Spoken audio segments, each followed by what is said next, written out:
Yo, what up everyone? Welcome back to our video. So today we're going over pricing, everyone's favorite thing and probably the most asked question in the junk removal industry when you're first getting started is, what do I price everything? Do I do pictures? Do I get prices over the phone? Yada, yada, yada. So if you're starting your junk removal company or already started your junk removal company, you're probably screwing yourself out of so much work and so much opportunity and leaving money on the table without even realizing it. This is one of the biggest mistakes I see the new guys in the junk removal industry do. So you're constantly not closing deals, getting ghosted, dealing with price shoppers. It's just a nightmare. So in this video, I'm breaking down exactly how to avoid that mistake and why it's low-key sabotaging your business. And if you're actually trying to start your junk removal business the right way, I put together like a full step-by-step guide. You can check that out. Just hit the link below and I'll send that over to you. All right, let's get into it. So pricing. If you start getting a lot of leads coming in, you're going to notice a repetitive pattern of people, hey, how's it going? I'm looking for junk removal services and I'm just wondering how this works, or I'm just trying to get an estimate or a price for what I need removed. Everyone's calling about price. I mean, it's just how it works for junk removal. Most people don't use junk removal industries on a regular basis, and a lot of them are just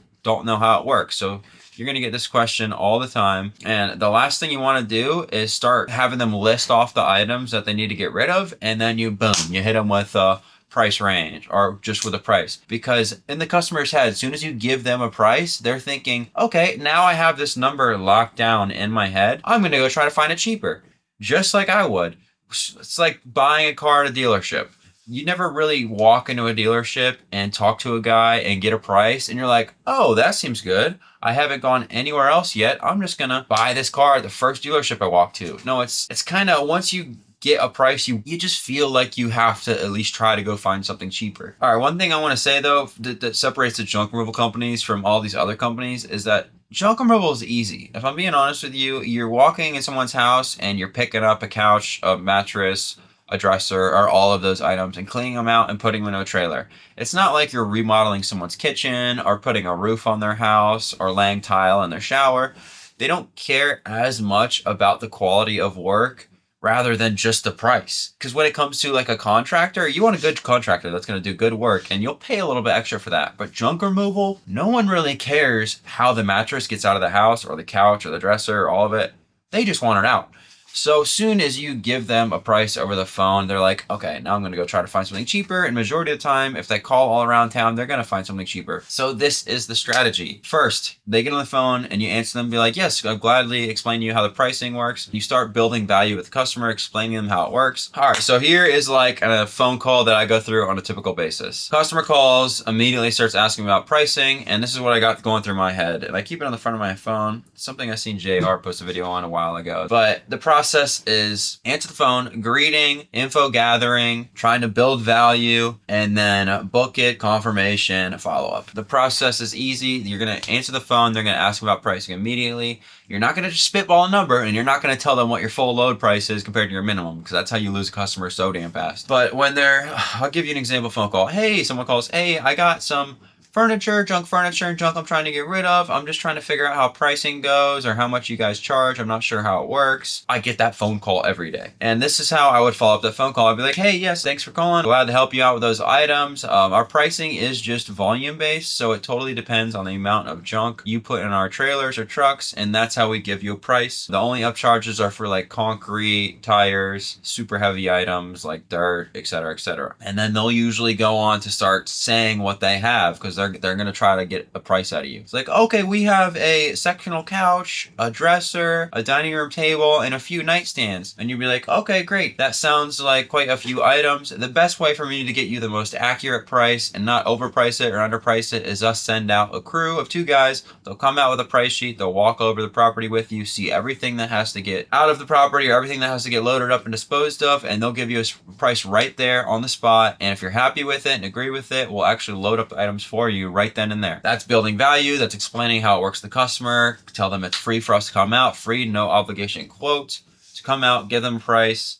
And that 8 out of 10 times will get the appointment booked and will avoid the customer getting off the phone and going trying to cheap a price. But some of them are so insistent, and that's when I try to tell them to just send me pictures. If they're so insistent on a price, they don't want to schedule a time for you to come out, walk through the property and give them a quote. Those people just I guess just tell them to send you pictures. Nowadays though, I'm so familiar with how much junk fills up my trailers that I can kind of just give people estimates. If they're so insistent they're about to hang up on me on the phone because I'm not giving a price. If they're like, hey, sectional couch dresser and a nightstand, and you'd be like, yeah, probably quarter load, 325 or something like that. But yeah, once you get the person in the book, make sure you give them confirmation. You book them on something like autopilot and send them confirmation with a time and date. Follow up with them a day before, and boom, then you're showing up to the property. You have your good old price sheet. If you guys are interested in a price sheet too, you can also DM me on Instagram. Send you guys my price sheet if you want to use that. Just for food for thought, but everyone's price sheet is different because everyone's dump fees are different, but they don't range that much. I would say 1-800 all around the nation probably ranges from like some areas, the cheapest